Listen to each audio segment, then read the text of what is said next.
Dipancar luaskan dari kampus IAIN Sorong. 107,7 FM Arafana Radio. Arafana Radio.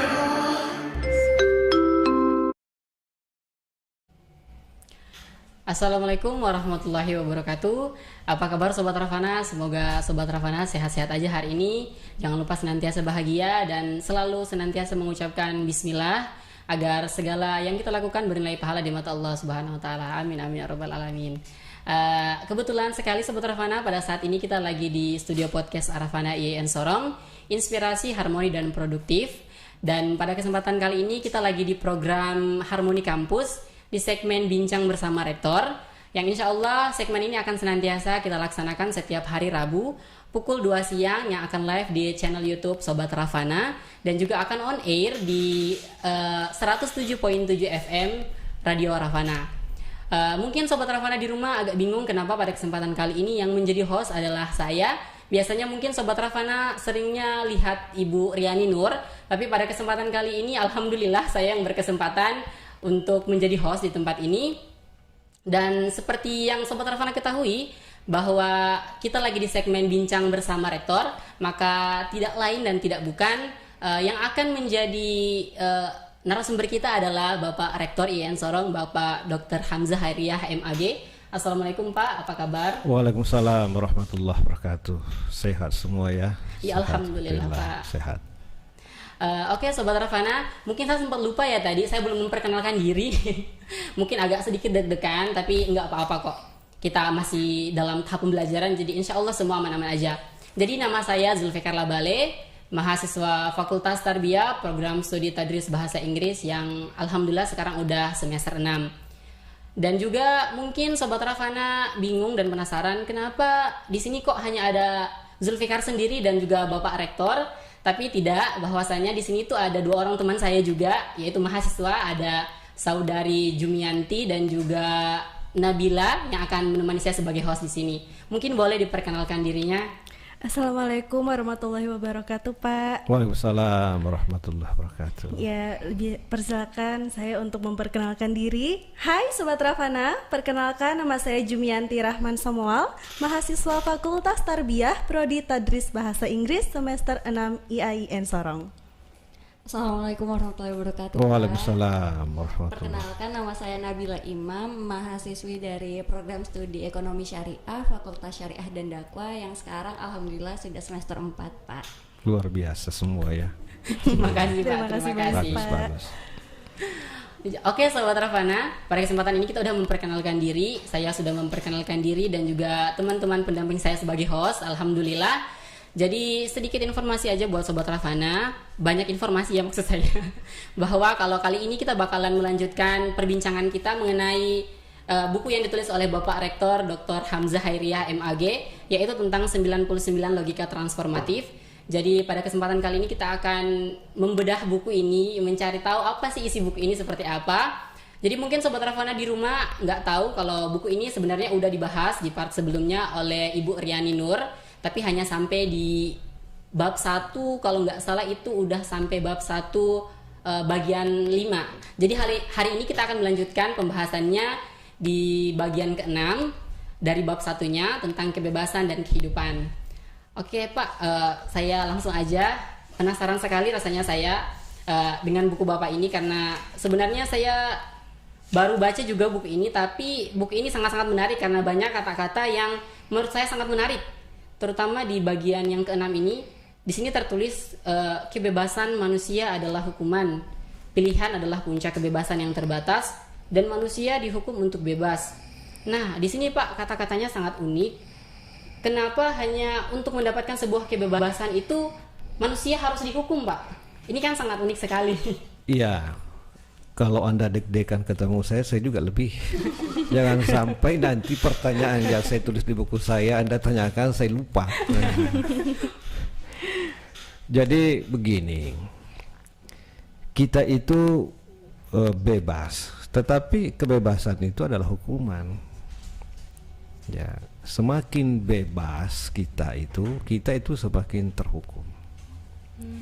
Di kehidupan kita ini ada 2. Ada dua jalur yang harus dipilih. Jalur sebelah kanan atau sebelah kiri. Oh, iya, iya. Nah, sekarang Anda harus bebas memilih. Oh, iya. Tidak boleh ada pilihan lain kan? Iya, iya, iya. Nah, tidak ada pilihan ketiga. Anda jalur kanan atau jalur kiri. Inilah yang disebut dengan hukuman. Ya. Apakah ada jalur ketiga? Nah, kita tidak kenal jalur antara kiri dan kanan, kan tidak ada Iya, ya. iya, iya. Atau ada informasi tidak ada yang ada jalur kanan, jalur kiri. Jadi kita itu terbatas di hukum kita, dihukum oleh hukuman sosial untuk memilih salah satu di antara dua jalur itu. Mau memilih sebelah kanan atau memilih sebelah kiri. Tidak ada itu pilihan setengah kanan setengah kiri. Nah, kan begitu. Terus lanjutnya apa? Nah, di sini nih Pak, di bagian nomor 7 ada tentang logika memilih. Menyiapkan pilihan adalah puncak membebaskan diri dan orang lain. Ini maksudnya gimana ya Pak? Kenapa pilihan itu kita harus menyiapkan pilihan dulu untuk membebaskan diri kita dan orang lain? Tadi ini kan hanya dipilih dua.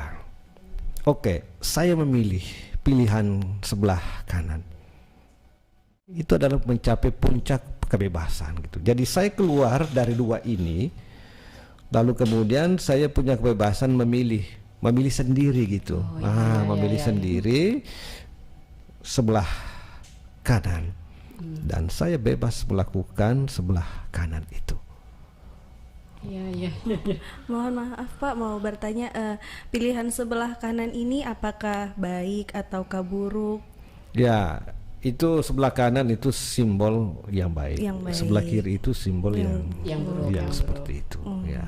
Gitu. Berarti maaf Pak, kutipan ini dan kutipan sebelumnya itu ini ada hubungan keterkaitan. Ya, ini semakin saya deg-degan. Tiga yang pertanyaan ini tidak bernapas lagi gitu. Iya, ada hubungan gitu. Ada hubungan. Jadi namanya logika ya. Logika itu harus terconnecting, harus sistematis, tidak boleh bertentangan antara satu yang lainnya gitu. Tadi Anda menyebut sebagai kutipan, ya itu bisa. Jadi kutipan yang lain dengan kutipan sebelumnya itu tidak boleh bertentangan. Harus saling berkesinambungan. Iya, harus saling berkesinambungan. Makanya tadi saya bilang kalau salah penjelasan ini atau lupa gimana ya. Apa jangan-jangan mungkin teman-teman juga gugup, makanya kayak bertanyanya agak lain. Tapi nggak apa-apa. Semakin Anda mengatakan gugup, itu semakin saya yang terpukul. Nah, kalau Anda bertiga gugup itu kan biasa. Mas, kalau rektor gugup itu sesuatu di luar dari kebiasaan. Nah, ini. Jadi apalagi sebagai host ya, jangan memancing suasana ya. Benar sekali. Ini mungkin karena kita baru pertama kali bertemu dengan Bapak dan berbicara langsung. Jadi ada sedikit agak grogi. Tapi sebenarnya itu hanya kebiasaan saja. Oh iya. Kebiasaan pakai tangan kanan atau kalau tangan kiri itu kan ya anak kecil, kalau sudah berakal dewasa itu kan kanan ya. Jadi itu hanya faktor kebiasaan. Iya betul. Nah selanjutnya nih Mbak, di sini juga ada sebuah kutipan dari Bapak, tepatnya di nomor 8, doa sebagai teman karib. Di sini dijelaskan bahwa doa bagiku telah mengarahkan, memelihara, menjaga, menjadi teman dan pembisik yang terpercaya dan sungguh setia. Ini maksudnya gimana nih Pak? Iya, sangat setia. Kalau saya tidak berdoa, dia akan ingatkan bahwa Anda harus berdoa. Kan setia. Oh iya. Mana lebih setia doa daripada uang? Doa. Doa ya. Doa bisa kapan Dia saja. menjadi teman karib, dia menemani kita. Sebelum tidur ya temani kita siapa? Doa. Harus berdoa dulu. Nah, setelah bangun Berdoa. Nah, kalau tidur-tiduran. Tapi ini Pak, ini kan di sini bangun tidur berdoa. Tapi anak-anak zaman sekarang ini Pak, tidurnya bukan bangun tidur bukan berdoa, langsung ngechat buka HP-nya dulu. Nah itu masalahnya, jadi berarti doanya itu nggak menjadi teman setia gitu. Teman setianya Teman HP. setia Teman HP. setia HP. HP ya. Jadi gimana nih? Ada teman-teman dari Anissa, dari Jumianti, mungkin Nabila mau bertanya? Iya, saya mau bertanya. Permisi. Iya, Soalnya Pak. bukunya cuma satu, jadi kita Iya. berbagi ya. Ya, Jadi kita saling bukunya berbagi, terbatas Bapak. cetak ya. Bukunya terbatas, jadi kita saling berbagi. Oke, mari kita langsung saja ya Pak. Di sini tertulis kategori kualitas melampaui kategori kuantitas. Nah, perubahan tidak selamanya diukur dari kuantitas, namun terkadang dari sisi kualitas dan dampaknya yang sistematis. Di kutipan ini kan membahas tentang kualitas dan kuantitas. Menurut Bapak itu kualitas dan kuantitas bagaimana cara mengukurnya hingga dia menjadi sistematis? Oke, kalau kita makan itu Iya. kan kalau makan satu piring ya. Iya. Oke, nah, kira-kira berapa suap? Mungkin bisa 6 atau 5 kali suap. Satu piring. Satu piring ya. Lebih Kayaknya mungkin lebih Pak. deh, Kak. Belasan Itu untuk mungkin, Pak. bagi yang diet kali ya. Nah, Tergantung jadi porsi makanannya. kalau kita tidak baca basmalah sebelum makan, kan bobotnya kurang. Betul sekali. Tapi jumlah kunyahnya sama ya. Iya, Nah, iya, itu iya, kan iya. seperti itu. Bobotnya kurang itu disebut kualitas bobotnya gitu. Oh. Nah, kita baca basmalah kalau kita makan berarti ada penambahan bobot 1. Oke. Kita bersama dengan teman makan. Jamaah ya, itu kan berarti 2. Ini kan luar biasa tuh. Kita makan dalam keadaan tenang, kunyahnya sempurna, kan bobotnya tambah lagi. Nah, kita makan sebelum makan kita berwudu, kan bobotnya bertambah lagi. Iya benar. Tapi piringnya kan tetap saja ada yang tidak dimakan ya. Nah, tapi jumlah suapan itu kan sama, tetapi bobotnya itu yang berbeda. Itu yang membuatnya menjadi sistematis. Ya, jadi harus dilakukan secara sistematis ya, berkesinambungan. Iya gitu. benar sekali. Ada juga nih Pak kutipan tentang keikhlasan mendahului gagasan. Jangan pernah takut kehilangan gagasan. Gagasan akan mencari siapa yang paling ikhlas. Gagasan yang dimaksud di sini maksudnya apakah kita yang mencari gagasan itu atau gagasan yang akan datang pada kita sendiri nih Pak? Boleh dua-duanya. Boleh dua-duanya. Kalau misalnya gini, misalnya kan begini, biasa itu anak-anak lah, anak muda disuruh oleh ibunya, ambilkan begini, ambilkan apa sih kira-kira? Mungkin ambilkan air mungkin air dulu. Air. Kan biasanya anak-anak itu ya, ada yang langsung merespon tanpa komentar, tanpa gerak. Ada juga yang merespon tapi ada kata yang keluar. Kan seperti itu. Iya, Ada juga yang merespon tidak ada kata yang keluar tetapi mimiknya beda gitu. Iya. Itu sering terjadi Pak, di zaman sekarang. Iya, pada sekarang ya seperti Biasa itu kan. keponakan saya juga kayak gitu. Sebenarnya kita dulu harus menanamkan diri untuk ikhlas. Nah, kalau kita ikhlas itu, maka gagasan itu akan menemui kita. Satu saja yang kita lakukan ikhlas, sedikit kita berpikir akan tumbuh gagasan atau ide-ide yang lain. Kalau kita ikhlas gitu. Coba kita kesal.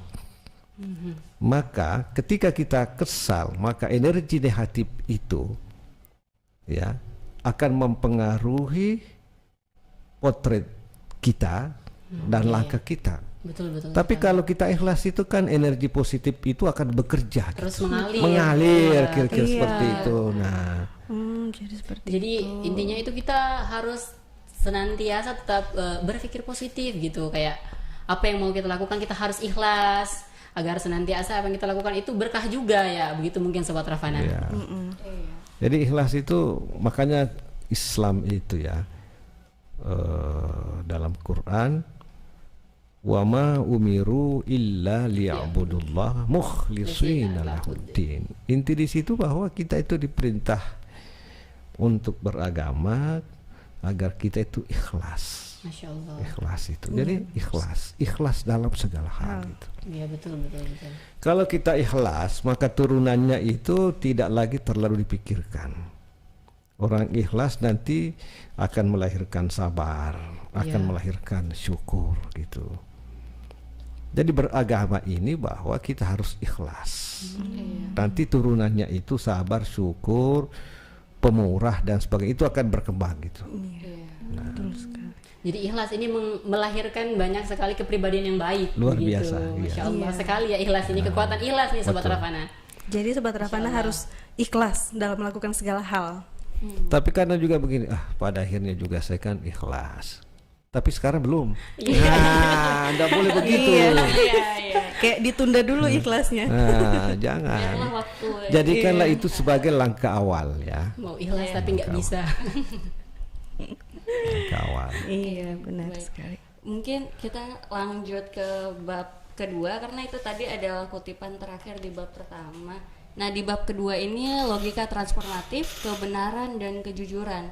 Di openingnya aja nih udah menarik sebenarnya untuk saya, Pak. Kenapa Bapak menempatkan kebenaran berdampingan dengan kejujuran gitu, Pak? Iya. Kebenaran itu sesuatu yang diperjuangkan bukan hanya diri kita, tetapi melibatkan orang lain. Masya Allah. Saya benar, Iya. tetapi kita juga mengajak orang untuk membantu supaya itu menjadi sebuah kebenaran. Iya. Kebenaran yang diterima lebih dari beberapa orang gitu. Tapi kalau kejujuran itu kan individual. Jadi antar orang lain itu dengan diri sendiri tidak boleh dipisahkan. Bahkan menurut tadi itu disebut berdampingan ya. Iya. Ya. Bisa berdampingan. Ada orang bisa memperjuangkan kebenaran. Oke, karena itu menjadi urusan banyak. Ya, Banyak betul, itu menjadi urusan publik. Tapi belum tentu dia jujur secara pribadi gitu. Iya betul. Ya. Kita harus begini, misalnya, begini. Tapi kan dia tidak jujur misalnya. Misalnya orang lagi orasi kan, ya gitu. Saya tidak Memperjuangkan sebut seperti kebebasan. itu, misalnya saja. Betul. Terkadang juga kita tidak bisa jujur pada diri sendiri. Nah, Iya, betul ini kan sekali. pengakuan atau tidak? Iya betul sekali Pak. Kita mahasiswa tuh seperti itu, kadang nggak bisa jujur sama diri sendiri. Jadi harus berdampingan. Betul itu. sekali. Nah, coba kalau kita sholat kan menutup sholat kita mengucapkan assalamualaikum. Apa yang kita lakukan? Itu sebenarnya kesiapan kita mengembangkan kebenaran. Kita siap untuk menjadi panji-panji kebenaran, panji-panji perdamaian. Kan itu sholat ya. Iya. Ya, jadi kan inna sholata tanha anil fahsya'i wal munkar. Al fahsya wal munkar ini kan berada pada wilayah hubungan antar orang, masuk pada wilayah publik. Oke. Tapi tadi kita siap melakukan itu sebagai pernyataan mengakhiri sholat kita, masuk kepada dimensi di luar sholat, itu kebenaran. Tapi kejujuran, jangan-jangan kita sholat ini tidak berwudu ya. Nah, yang tahu batal dan tidak, konsentrasi dan tidak, itu kan pribadi, itu bedanya. Iya. Iya betul. Terkadang juga kita berwudu tuh ketika mau sholat cepat-cepat. Nah, Makanya kenapa? kadang kita udah merasa kita udah wudu nih, udah wudu sempurna. Tapi ternyata tuh kita nggak wudu sempurna karena udah cepat-cepat. Oke, Anda punya uang di dompet. Oke, ada bazar. Oh Masya Allah bazar. Bazar. Masya Allah sekali. Suruh teman-teman beli dong bazar, apa kupon gitu. Iya. Nah, tapi kan kita belum tentu sudah beli ya. Iya, Nah, ini. Masya Allah sekali. Suruh teman padahal diri sendiri. Iya. Kecuali begini. Kecuali misalnya kita ke rumah orang. Kita ini banyak. Iya. Datang jam 7. Ditanya, sudah makan belum? Jawabnya kalau malu-malu Iya. ya sudah. Sudah. Padahal Belum. padahal belum. Nah, iya. inilah Padahal ini tidak perutnya masuk ngomong, ya. Malu hati sama yang punya malu rumah. hati. Iya. Ya. Biasanya kita menjaga diri gitu Tapi kan, kan Pak. kita tidak jujur ya. Iya, jujur sama diri diri sendiri. Contoh Nanti tidak kan jujur. kita takutnya kalau misalnya jujur, dibilang oh anak ini nih ternyata kayak gini. Oh, Kesini cuma iya, mau makan cuma doang. mau Iya. makan doang. Jadi sebenarnya dalam kehidupan ini ada sesuatu yang seharusnya disampaikan, tapi karena pertimbangan lain menjadi lain disampaikan. Oh iya. Iya. Inilah kehidupan. Nah, tapi itu tergantung dari pribadi kita. Tapi kalau kebenaran memang itu universal. Iya. Iya.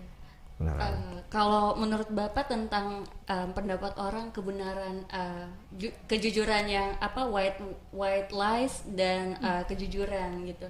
Ada orang yang lebih suka untuk mendengarkan kebohongan yang baik gitu dibandingkan kejujuran yang menyakitkan gitu. Menurut Bapak bagaimana? itu faktor iya. kebiasaan. Kebiasaan. Makanya dalam Quran itu harus ada perimbangan. Watawaso bil haqqi watawaso bis sabar. Memang itu sebenarnya kebenaran itu pahit. Iya betul. Iya, Betul. Sekali. Sangat-sangat. Pahit ya.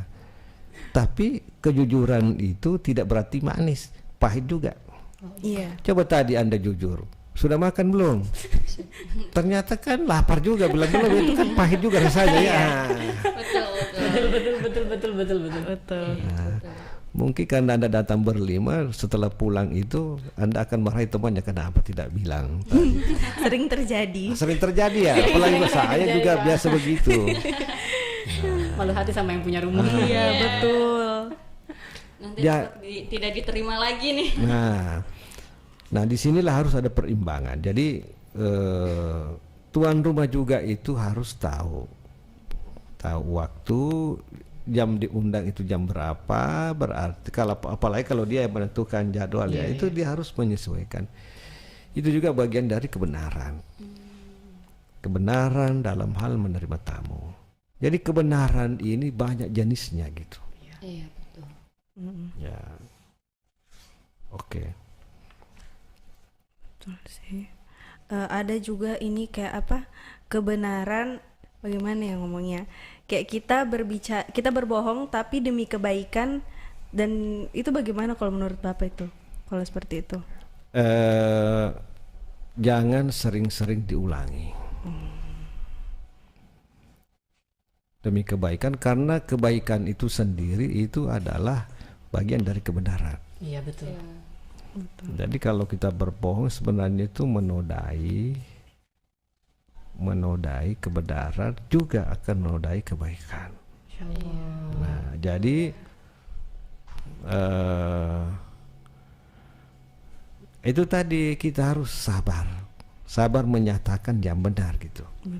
Sabar juga mendengarkan yang namanya yang benar, Iya, meskipun pahit. meskipun Iya. itu pahit. Wah luar biasa sekali Pak ilmunya. Jadi kalau didapat. misalnya ada yang menyampaikan sesuatu ke kita, sebenarnya kebenaran dia mau sampaikan. Iya. Hanya cara penyampaiannya membuat kita itu kadang-kadang emosi. Iya betul. Sering betul. terjadi. Sering terjadi. Iya Nah, iya. Iya, betul.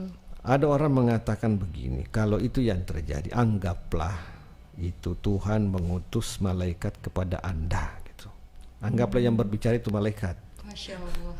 Bisa tidak? Untuk mengoreksi. Untuk mengoreksi kita. Iya betul. Mungkin Kalau kita udah berlebihan, Iya. makanya dikoreksi sama malaikat. Kita disuruh ini, Introspeksi ya kita dikasih informasi bahwa Anda jangan begitu. Itu Tuhan menyuruh malaikat itu ngomong. Udah kita terima.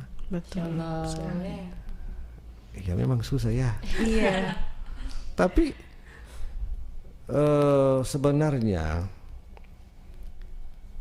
itu sebenarnya kan pembelajaran gratis. Iya. Mungkin kita tidak lihat, tetapi dia yang lihat, menjadilah kita tahu gitu. Iya. Inilah kehidupan. Jadi kehidupan itu menjadi ringan. Masya Allah, Masya Allah. Karena cara kita memandang kehidupan itu. Betul sekali, betul sekali. Jadi bagaimana cara kita memandang kehidupan itu ya, Sobat Ravana. Jadi ini Sobat Ravana, ini pembahasan yang sangat seru sekali. Namun kita akan lanjutkan pembahasannya setelah jeda iklan yang berikut ini. Jadi Sobat Ravana di rumah jangan kemana-mana, tetap stay tune di channel YouTube kita agar kita sama-sama belajar dan sama-sama tahu isi dari buku 99 Logika Transformatif. Untuk itu Sobat Ravana tetap stay tune di sini ya. Terima kasih.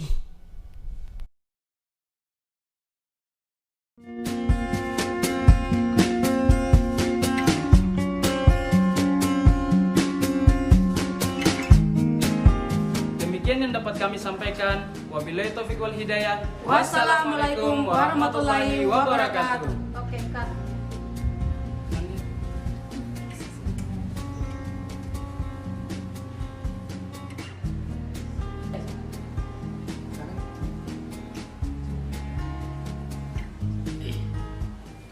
Assalamualaikum Ade. Salam, Kak. Ini Ade lagi bikin apa kah? Kita lagi buat vlog Kakak, buat lomba literasi digital yang diadakan oleh Kementerian Agama. Wah, kan terkosong baru sekarang kan kelas berapa ini? Tentu kan Kelas 3 Kakak. Oh, kelas 3 sih. Iya. Iya. Oh. Nanti adik-adik mau lanjut kuliah di mana? Kalau saya sih pengennya kuliah di Pulau Jawa ya, Kak. Kalau saya mungkin Sulawesi kah, Pak? Kalau saya di Papua saja karena saya orang asli Papua. Saya bangga dengan Papua, jadi saya kuliah di Papua saja. Oh, Papua. Baru kakak dong kuliah di mana? Kalau kita kuliah di IAIN Sorong. Oh, berarti di kampusnya Kakak ini belajar keagamaan aja. Oh, terada deh. Kita punya kampus di IAIN Sorong dan PTKIN seluruh Indonesia itu tidak hanya diajarkan tentang keagamaan saja, tapi juga diajarkan tentang kesenian, kebudayaan, broadcasting, dan juga nge-vlog seperti kami ini. Oh, begitu. Baru bagaimana ya, Kak, cara masuknya PTKIN?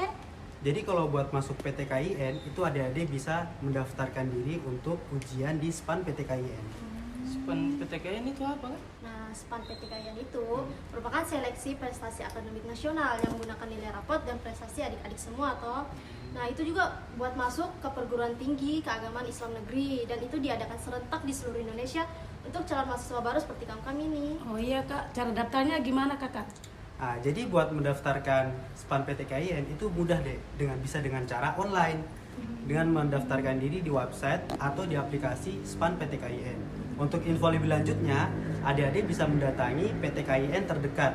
Kalau misalnya kita kan lagi di Sorong ini, berarti PTKIN terdekat ada di IAIN Sorong. Oh, Kak, berarti saya ini bisa daftar di PTKIN di Pulau Jawa ya? Oh, sangat bisa deh, karena di SPAN PTKIN itu ada 3 kampus. Tapi yang paling utama itu yang paling terdekat sama kalian toh. Gitu. Terima kasih ya Kak atas infonya. Oh iya, sama-sama adik. Oh iya, ini kakak ada 3 brosur nih buat kalian. Siapa tahu bisa menambahkan minat adik-adik toh buat Iya, terima daftar kasih, di Kakak. PTKIN. Iya. Iya, sama-sama. Kalau gitu kita duluan ya. Oh iya Kak. Assalamualaikum. Assalamualaikum Kak.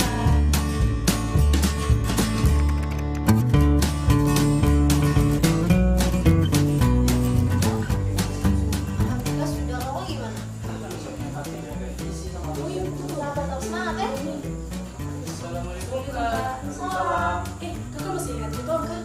Oh iya, kalian siswa SMA 1 kan? Iya, itu. Wah, kalian sudah di mahasiswa yang Sorong ya? Iya Kak. Kasih lagi buat kakak dong yang berikan kita informasi tentang jalur SPAN PTKIN. Iya, sama-sama deh. Oh iya, kamu tahu yang satunya mana? Oh, teman yang satunya di Pulau Jawa Kak, tapi lewat jalur SPAN PTKIN juga. Wah, alhamdulillah. Oh iya, kalian yang menang lomba tarian tingkat nasional kan? Iya Kak. Wah, kalian hebat ya. Iya, makasih Selamat. banyak. Kasih banyak. Kalau gitu kita duluan ya. Iya, Kak. Hati-hati. Iya. Selamat ya. Iya, iya. Kamu tara kosong baru bagaimana sampai kamu bisa juara tarian tingkat nasional nih? Alhamdulillah juga, tentu tak menyangka tuh bisa menang dalam lomba tarian ini. Karena pas SMA itu Tung sudah sering ikut-ikut lomba juga, khususnya lomba-lomba tarian adat Papua tuh. Nah, betul. Kita di SMA itu kita memiliki bakat yang kuat. Jadi kita masuk mendaftar melalui jalur SPAN PTKIN. Oh, kamu dulu masuk di IAIN Sorong ikut jalur SPAN PTKIN nih? Iya betul, PTKIN kan tentang bagaimana cara kita untuk mengembangkan kita punya bakat dan minat tuh. Kita dulu terasa salah masuk kampus yang Sorong ya. Iya betul. Oh, oke. Kita mulai rekam video ya. Siap. Kamera siap? Siap. Hitungan mulai dalam 3, 2, 1, action. Adik-adik, kakak-kakak dong semua jangan lupa daftar di PTKIN seluruh Indonesia melalui jalur SPAN PTKIN. Demo datang ke PTKIN terdekat di kotamu. PTKIN, kita pilihan. Masuk PTKIN, pasti keren.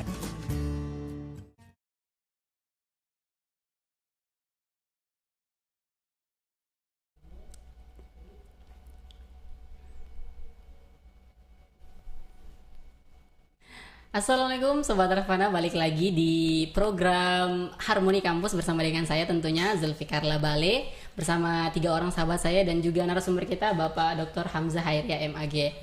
Nah oke nih Sobat Rafana, kita udah sampai di bab 2 pembahasan dari buku yang ditulis oleh Bapak Doktor, yaitu tentang 99 logika transformatif. Mungkin tadi kita sempat terputus ya di pertanyaan yang dilontarkan oleh teman kita Nabila Imam. Mungkin Nabila boleh diberikan lagi pertanyaannya. Iya, tadi sudah dijelaskan ya tentang keterkaitan antara kebenaran dan kejujuran. Nah, saya ini penasaran Pak dengan kutipan yang pertama di bab ini. Kebijaksanaan menembus batas. Orang baik belum tentu diterima penduduk bumi, tetapi orang bijak penduduk langit pun menerimanya. Untuk headline-nya aja nih, kebijaksanaan menembus batas. Sebenarnya batas yang Bapak maksud di sini itu apa sih Pak? Ya, menembus batas makhluk manusia dan makhluk luar angkasa, non manusia. Iya. Apakah batas itu hanya untuk manusia aja, untuk manusia bumi dan melampaui manusia? Iya. Misalnya Anda digigit semut. Iya. Biasa ya? Iya. Bagaimana rasanya itu? Sakit dan gatal. Bengkak. Oke, ya. Kalau 1-2 semut itu masih bisa terkendali ya. Iya. Kalau sudah sampai 10, Waduh. Udah jingkrak. kalau 1-2 semut kita bisa pukul tidak? Iya, bisa. Tidak dipukul. Disingkirin aja, disapu-sapuin kayak hus-hus. Iya, kalau dipukul berarti kita yang sakit gitu. Nah, jadi udah sakit dosa sudah lagi. sakit dipukul lagi, sakit lagi banyak itu coba. Bertubi-tubi jadinya. Jadi kita butuh bijaksana ya. Nah, jadi bijaksana itu menempatkan sesuatu secara tepat. Oke, tadi ada 3 semut yang memukul kita. Kalau semut itu kita tinju, itu kan melampaui dari energi yang dibutuhkan. Iya. Ditinju itu kan tangan harus dibuat lebih berbobot, berisi, tambah lagi energi, sedikit emosi. Padahal yang mau dihilangkan hanya 3 semut itu. Iya. Bisa kan dibuat ya 1, 2, 3. Dan kalau semutnya nggak mati, dia akan tersenyum. Nah, itu tadi melampaui daripada penduduk bumi. Oh iya. Kalau untuk kenapa sih Bapak menempatkan kutipan tentang kebijaksanaan ini pada bab kedua tentang kebenaran dan kejujuran? Itu yang saya hindari jawab. Kenapa tuh Pak? Itu hanya pembagian saja. Saya pikir ada alasan tersendiri. Filosofinya. Ya, filosofinya itu bahwa tidak semua orang itu bisa bijaksana. Iya benar. Butuh tahapan. Ya, kalau kita tempatkan di bab pertama, aduh, gimana ya? Dibawalah kepada ada pendahuluannya, baru kemudian masuk pada tahapan itu. Iya betul. Ya. Sebenarnya buku ini menghendaki kita bijak. Bukan saja pintar, tetapi kita bisa bijak. Bukan saja kita menerima, tetapi kita harus lebih banyak memberi. Nah, bukan hanya kita harus berbicara, tetapi kita harus lebih banyak mendengar. Betul sekali Pak. Itu sebenarnya yang kita ingin situ. Meskipun narasinya, redaksinya variatif. Iya, unik-unik. Gini nih Pak, di bab yang kedua yang Bapak tulis ini kan yang seperti yang dikatakan Nabila tadi ini Pak, bahwasanya ini kan orang yang intelijen itu kayaknya derajatnya itu lebih dari begitu ya Pak. Saya pernah baca sebuah kutipan waktu saya SMA ya kalau nggak salah. Itu saya pernah baca kutipan bahwa jika kamu nggak bisa menjadi orang yang cerdas, jadilah orang yang bijak. Jadi ini kan bisa berarti bahwa orang yang bijak ini tidak bisa dibilang cerdas, iya, atau bagaimana? Mungkin posisinya itu bisa di atas. Kalau menurut Bapak bagaimana nih Pak? Orang bijak itu sedikit. Oh ya. Dalam rumah itu ada 5. Ada bapak, ada ibu. Oke, berarti sisa 3 ya? Iya. 3 itu adalah anaknya. Anak 3. Yang bijak itu hanya bapak ibu, anaknya cerdas. Belum tentu bijak. Betul. Nah, bijak itu kita bisa memahami orang. Bahkan sebelum orang menyampaikan, kita sudah menyiapkan respon dalam hati kita. Kita ini kita bisa memahami. Itu orang bijak itu. Tadi ukurannya kan tepat. Tepat. Jadi orang tua itu sangat bijak. Mengapa dia bijak? Karena pertama dia sudah lewati masa anak-anak ya. Jadi dia sudah mengerti. Kan begitu. Nah, kenapa anak itu belum bijak? Ya, dia belum melewati masa anak-anak itu. Itu. Jadi memberikan kepada sesuatu pada anak itu, kita sudah harus lihat apa yang dia butuhkan,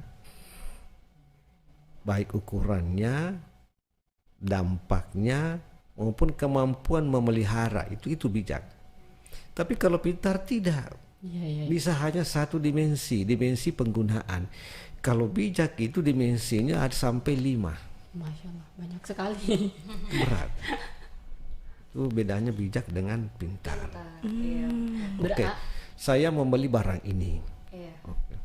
Penjual itu akan menerima uang. Oke.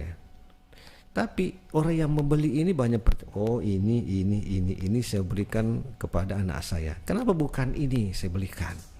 Oh, kalau ini dia tidak bisa pelihara. Banyak pertimbangan. Pertimbangannya besar sekali. Betul sekali. Berarti Pak, setiap orang itu berarti akan punya masa di mana dia akan menjadi bijak ya, begitu kan Pak?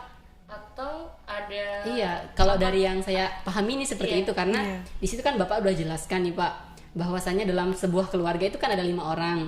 Ada anak, ada bapak, ibu sama ketiga orang anaknya. Yang intelijen di dalam situ adalah ibu sama bapaknya. Berarti ketika si anak ini udah mencapai usia di mana dia udah menjadi orang tua juga dan punya anak, berarti dia udah bisa menjadi orang intelijen juga nggak Pak? Apakah ada waktunya? Apakah mana masanya? Iya. Saya mau tanya kalian, pernah saudara tidur? Tidur ya? Kebutuhan itu Pak. Pernahkah kita bedakan, ini orang tidur seperti tidurnya orang bijak? Gimana itu tidurnya orang bijak? Kan nggak ada ya? Iya, tidak. Nah sekarang ini tidurnya kayak orang lapar ini tidur. Biasa habis makan tuh tidurnya pulas, ini pasti sudah habis makan. Oke, bisa ya. Tapi kalau tidurnya kan nggak bisa. Jadi ada orang tua, ada orang yang dituakan. Ada orang yang dituakan tetapi belum berfungsi sebagai orang tua. Iya, betul sekali. Kan begitu. Iya. Sering terjadi itu ya Pak. Jadi banyak orang yang udah berkeluarga, udah punya anak, tetapi pola pikirnya itu memang belum seperti orang tua. Nah, itu dia. Orang yang dituakan. Iya. Padahal menurut orang lain itu menurutnya udah orang yang dituakan, tetapi dia sendiri itu perilakunya terkadang belum mencerminkan bahwa dia itu sebagai orang tua gitu. Jadi kalau begitu bijak itu bisa dipercepat. Iya. Ada step-stepnya gitu atau? Iya. Ada kalau saya mau jadi bijak, apa yang harus dilakukan agar menjadi orang yang bijak di usia yang semuda ini? Bisa saja. Jadi orang yang bijak. Anda sudah beli kupon bazar tidak? Udah dong pastinya. Belum, kayak kita harus beli dari sini keluar dari sini kayak harus beli dulu. Waduh, kalian belum beli gimana nih? Kan Jumi yang sortir kuponnya kan, yang diberiin kupon, jadi pasti udah beli duluan. Saya itu bijak. Kupon kemarin ya kan. Jadi Oh, kebutuhan bahasa. Oh, kasihan di panitia bekerja, kita harus bantu. Betul. Oh iya. Jadi gini, bijak itu di situ ada wilayah doa, ada wilayah empati, ada wilayah perhatian, ada wilayah kepantasan, ada wilayah kegunaan, ada wilayah pengendalian diri. Luar biasa. Jadi Dimensinya luar biasa, banyak sekali. Luar biasa. Kalau berbicara tentang kebijaksanaan, apakah orang baik saja yang bisa menjadi bijaksana atau orang-orang yang mohon maaf dalam kutipan jahat atau buruk bisa menjadi bijak juga? Jadi begini, menjadi orang baik itu gampang. Tidak ngomong saja itu kan bisa baik. Iya betul. Tidak ngomong buruk. Jadi untuk diri sendiri kita bisa jadi baik. Kita bisa baik. Anda kalau menulis kan tulisannya bagus ya, kata-katanya. Tapi itu untuk diri sendiri. Iya. Tapi, nah, bisakah kita naik sedikit lagi menjadi penebar kebaikan? Itu dia. Berfungsi buat orang lain gitu. Iya, kalau baik sendiri ya. Tapi kan Islam itu menghendaki supaya lingkungannya juga harus baik gitu. Masyarakatnya juga harus baik. Dimulai dari kebaikan individual gitu. Insya Allah. Ya. Oke, berarti kebijaksanaan itu dimulai dari kebaikan individual. Ya, ketulusan, iya. Ketulusan, mementingkan orang lain daripada dirinya. Berempati. Iya, berempati. Ada orang, makanya hakim itu ya, contoh hakim. Hakim itu menetapkan putusan, hukuman kan tidak berpihak. Iya. Dua-duanya puas. Jadi kalau Anda mau bijak, lepaskanlah diri Anda dari kepentingan yang menjadi objek. Itu. Insya Allah. Luar biasa sekali ini Pak. Ilmunya sangat banyak ya Sobat Rahwana. Kita bisa mengambil banyak ilmu dari bukunya Bapak. Sampai bengong nih. Iya, kita sampai kayak mau ngomong apa nih? Coba gini. Saudara pernah beli pisang? Pernah pastinya. Pernah. Makan pisang juga. Makan pisang juga ya. Iya. Okay. Anda tawarkan? Tawar. Kepentingan kita itu kan apa? Kita mau harga yang rendah. Iya, benar. Oke. Itu haknya pembeli nggak sih kalau kita? Itu hukum jual beli kita harus menawar. Ya menawar itu benar, Anda tidak salah. Tapi aduh, ini penjualnya orang tua. Iya betul. Sudah sampai jam sekian belum laku. Dulunya kita hanya beli satu sisir. Ini sudah jam sekian, aduh setengah mati. Kita beli dua. Betul. Kita membantu meskipun orang lain. Itu bukan kebutuhan kita, untuk kita satu sisir aja. Tapi karena kondisinya, nah, itu kan bijak. Iya betul sekali. Yang satu itu bukan lagi kepentingan kita. Saya beli karena saya mau menolong penjual supaya pulang cepat, ya. Oke. Nah, karena kita hanya butuhnya satu, kita ambil dua. Nah, yang satu itu kasih teman. Masya Allah. Jadi bijak itu melahirkan juga kebaikan. Karena kita sadar juga di dalam rezekinya kita itu juga ada rezekinya orang lain. Rezekinya orang lain. Jadi buat Anda ini Zulfikar ini sisa menulis aja ya.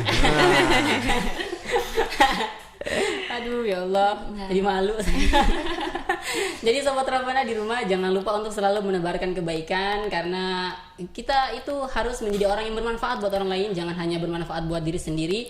Karena kita hidup di dunia ini itu ada tugasnya masing-masing. Jadi kita harus senantiasa berbagi ya. Gitu. Makanya Imam Al-Ghazali ngomong begini, kebaikan itu lupakan sudah. Iya. Jadi kita sudah lakukan, ya lupakan aja. Saya tidak tahu kenapa, cuma kita pikir supaya memori tidak penuh. Saya juga berpikir kok kebaikan dilupakan. Iya, gitu. memori kita nggak penuh, cari lagi yang lain. Mengungkit.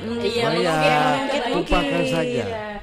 Yang diingat itu adalah kesalahan yang pernah kita perbuat kepada orang lain. Nah itu kadang dilupakan.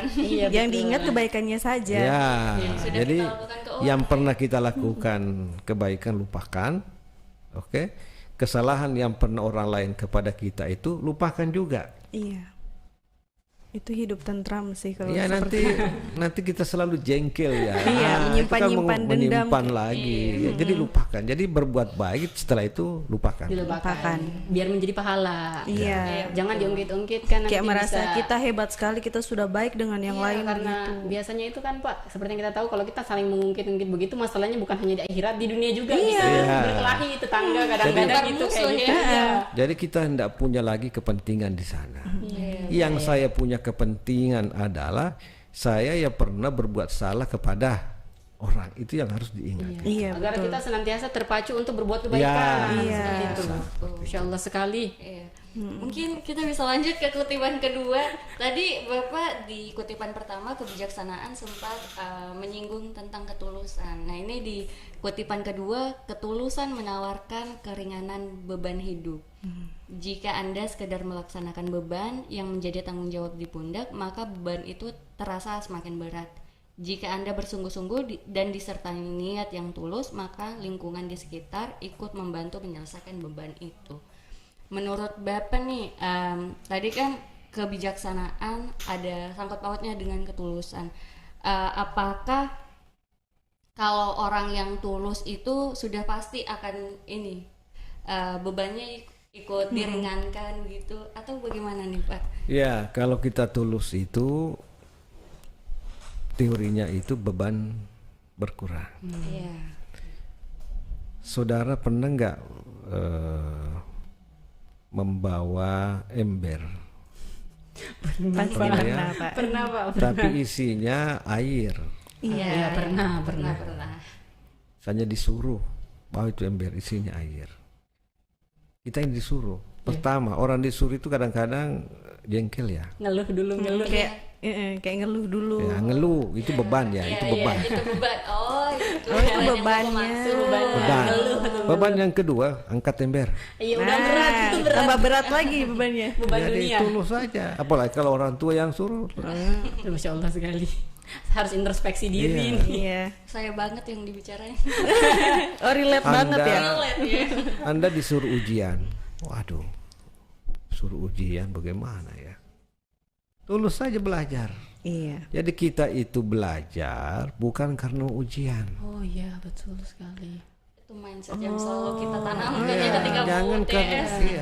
Itu mindsetnya mahasiswa tuh Pak. Jadi misalnya mahasiswa ketemu jurusan yang susah, pasti mahasiswa yang bakalan berpikir begini, berikan sebuah pesan-pesan, nggak usah dipikirin, nikmati aja alurnya. Kalau ikhlas insya Allah bisa kok. Mau sesusah apapun pasti kita bisa kalau kita ikhlas. Ya, jadi diri ini harus diobati. Kita harus mengobati diri kita.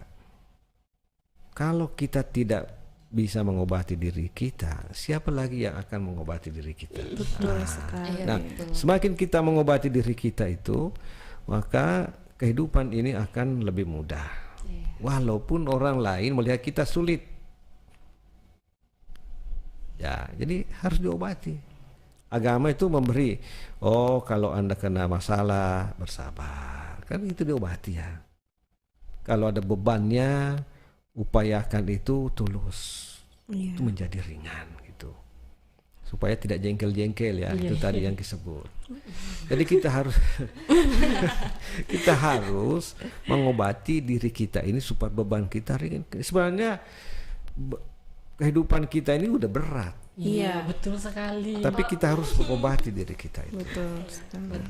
Dengan ketulusan itu. Dengan ketulusan. Insya Allah membantu berkurang. Ibu itu coba, dia sudah melahirkan.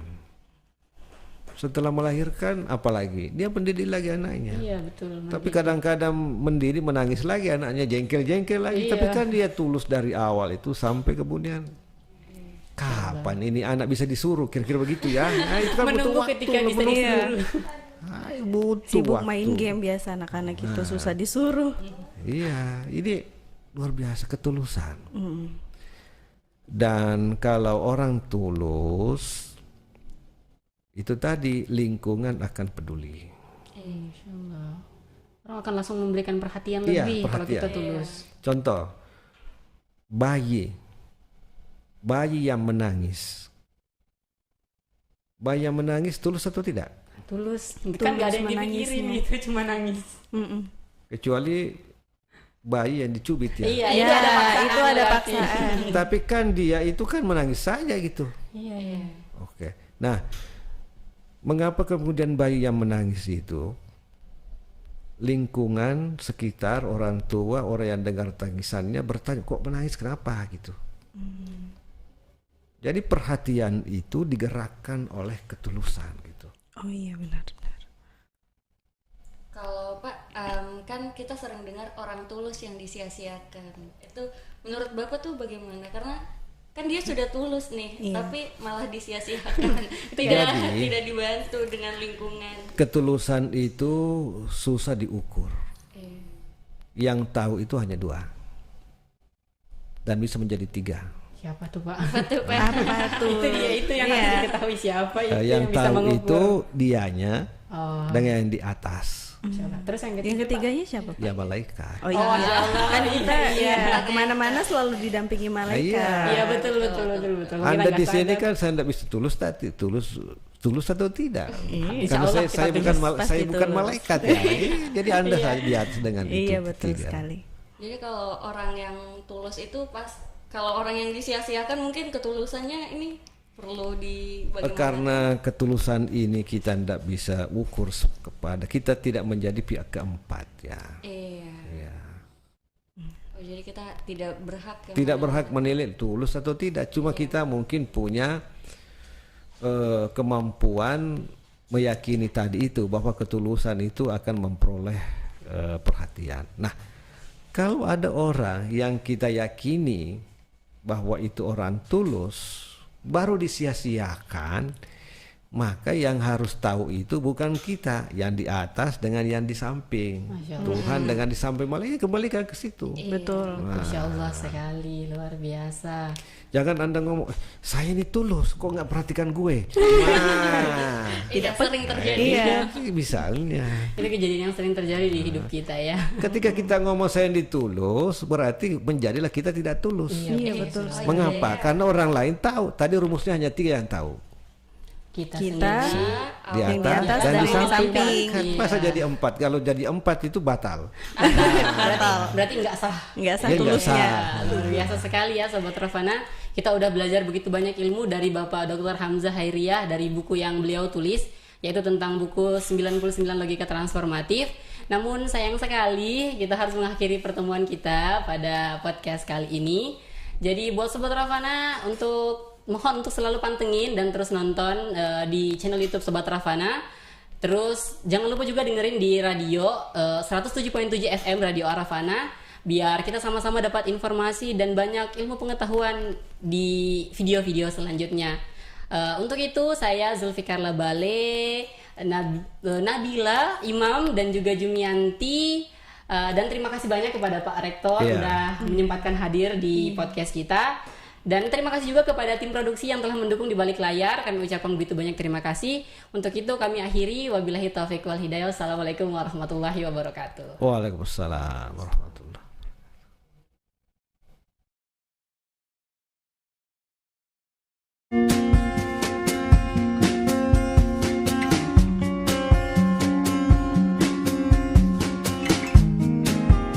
Demikian yang dapat kami sampaikan. Wabillahi taufiq wal hidayah. Wassalamualaikum warahmatullahi wabarakatuh. Oke Kak.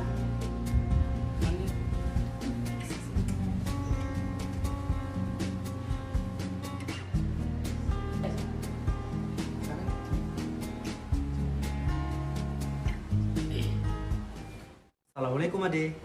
Waalaikumsalam Kak. Ini ada lagi bikin apa Kak? Kita lagi buat vlog Kak, buat lomba literasi digital yang diadakan oleh Kementerian Agama. Wah, kan terkosong baru sekarang kan kelas berapa ini? Tentu kan kelas 3 Kakak. Oh, kelas 3 sih. Iya. Oh. Nanti adik-adik mau lanjut kuliah di mana? Kalau saya sih pengennya kuliah di Pulau Jawa Kak. Kalau saya mungkin Sulawesi Kak. Kalau saya di Papua saja karena saya orang asli Papua. Saya bangga dengan Papua, jadi saya kuliah di Papua saja. Papua.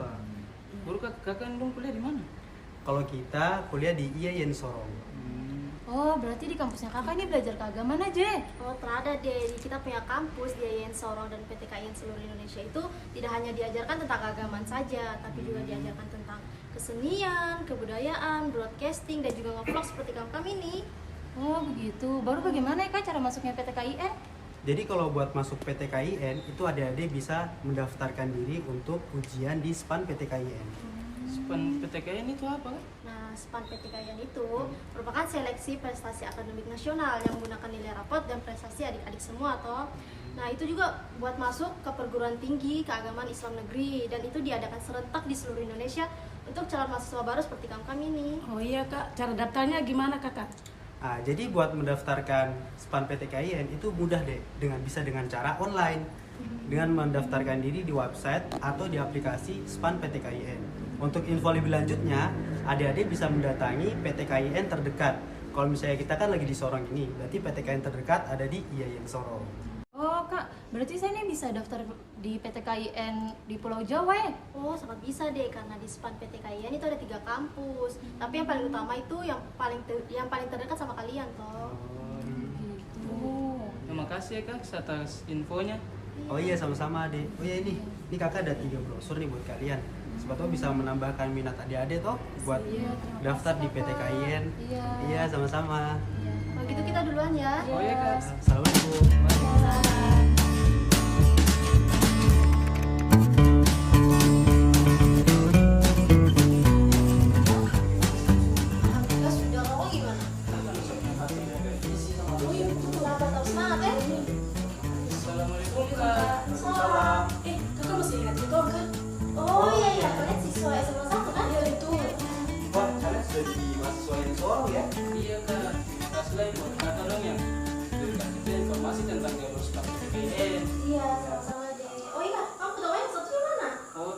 Satunya di Pulau Jawa Kak, tapi lewat jalur SPAN PTKIN juga. Wah, alhamdulillah. Oh iya, kalian yang menang lomba tarian tingkat nasional kan? Iya Kak. Wah, kalian hebat ya. Iya, makasih banyak. Kasih banyak. Kalau gitu kita duluan ya. Ayo Kak, hati-hati. Iya. Semangat ya. Iya. Kamu tara kosong baru bagaimana sampai kamu bisa juara tarian tingkat nasional ini? Alhamdulillah juga, Tenda tak menyangka tuh bisa menang dalam lomba tarian ini. Karena pas SMA itu kita sudah sering ikut-ikut lomba juga, khususnya lomba-lomba tarian adat Papua tuh. Nah betul, kita di SMA itu kita memiliki bakat yang kuat. Jadi kita masuk mendaftar melalui jalur SPAN PTKIN. Oh, kamu dulu masuk di IAIN Sorong ikut jalur SPAN PTKIN nih? Iya betul, PTKIN kan tentang bagaimana cara kita untuk mengembangkan kita punya bakat dan minat tuh. Ih, kita dua terasa lah masuk kampus IAIN Sorong ya. Iya betul. Oh, oke. Kita mulai rekam video ya. Siap. Kamera siap? Siap. Hitungan mulai dalam 3, 2, 1, action. Adik-adik, kakak-kakak dong semua jangan lupa daftar di PTKIN seluruh Indonesia melalui jalur SPAN PTKIN. Tempo datang ke PTKIN terdekat di kotamu. PTKIN, kita pilihan. Masuk PTKIN, pasti keren.